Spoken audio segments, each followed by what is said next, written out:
एक तरफ जहां सीएसके को अपने पहले जीत की तलाश थी, वहीं आरसीबी अपनी जीत बरकरार रखने के लिए डॉक्टर डी.वाई. पाटिल स्टेडियम पर उतरी। आइए देखते हैं क्या हुआ इस घमासान मैच में।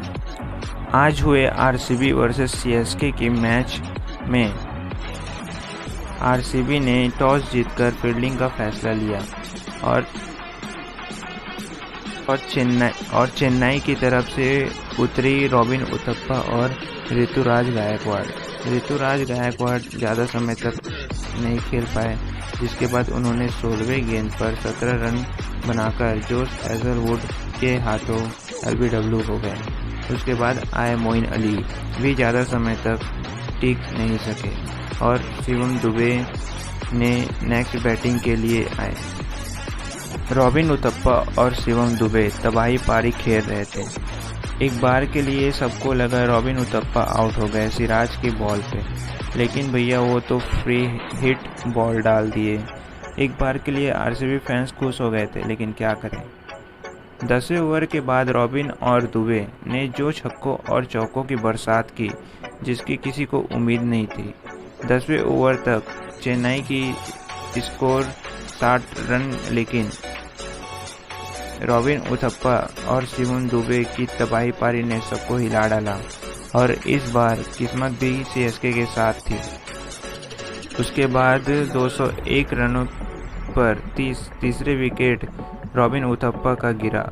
उथप्पा ने 50 गेंदों पर 88 रनों की तबाही पारी खेली,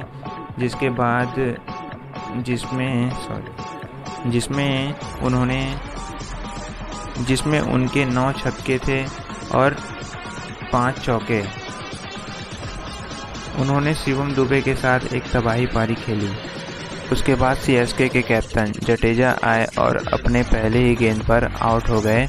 हसरंगा ने अनुज रावत से कैच कराया, जिसके बाद आए हमारे और आपके फेवरेट प्लेयर MS धोनी, जिन्होंने रन तो नहीं बनाया और शिवम दुबे नॉट आउट थे 46 गेंदों से रनों से, जिसमें 8 छक्के और 5 चौके शामिल थे और एक अच्छी स्कोर बना लिया। सीएसके ने 216 रन बनाए 4 विकेट पर।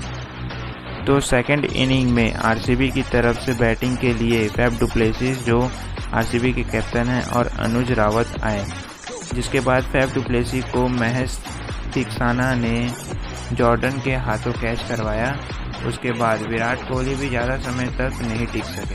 मुकेश चौधरी ने विराट कोहली को शिवम दुबे के हाथों कैच कराया। अनुज रावत भी पिच पर ज़्यादा समय तक नहीं टिके और महज थिक्साना के हाथों एलबीडब्ल्यू हो गए।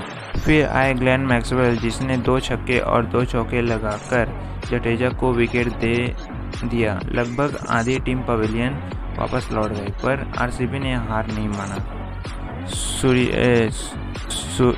सुयश प्रभु देसाई ने एक अच्छी पारी खेलकर महज थिक्साना के बॉल पर आउट हो गया। प्रभु देसाई ने 18 गेंदों पर 34 रन बनाकर और अपने टीम को एक अच्छे स्कोर की ओर पुश किया, जिसके बाद दिनेश कार्तिक की एंट्री हुई। उन्होंने आते ही अपने दूसरे गेंद पर चौका जड़ा, जिसके बाद शहबाज अहमद 41 रनों की पारी खेल पवेलियन भेज दिए गए और वो भी महज थिक्साना के हाथों। अगले बैट्समैन आए हसरंगा। अब आरसीबी को 30 गेंदों पर 67 रनों की ज़रूरत थी, लेकिन हसरंगा ने पवेलियन जाने का मन बना लिया। जडेजा ने जॉर्डन के हाथों कैच कराया।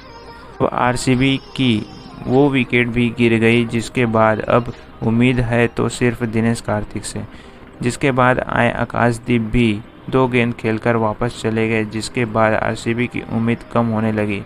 अब आए मोहम्मद सिराज। दिनेश कार्तिक पूरी प्रयास कर रहे हैं अपनी टीम को जिताने के लिए। आरसीबी को 18 गेंदों में 47 रनों की ज़रूरत है। जडेजा ने बॉलिंग ब्रावो को दिया और जडेजा का यह फैसला 17 ओवर के दूसरे गेंद में दिखा। अब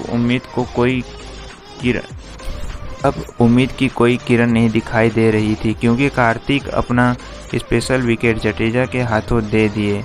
दिनेश कार्तिक अपनी अच्छी पारी खेली, अपनी टीम को जिताने का प्रयास किया। अब आए जॉश हैजलवुड, जिन्होंने सिराज के साथ लास्ट ओवर तक खेला और चेन्नई ने अपनी पहली जीत हासिल की 23 रनों से। आरसीबी जीत तो नहीं सकी पर कोशिश बहुत की थी।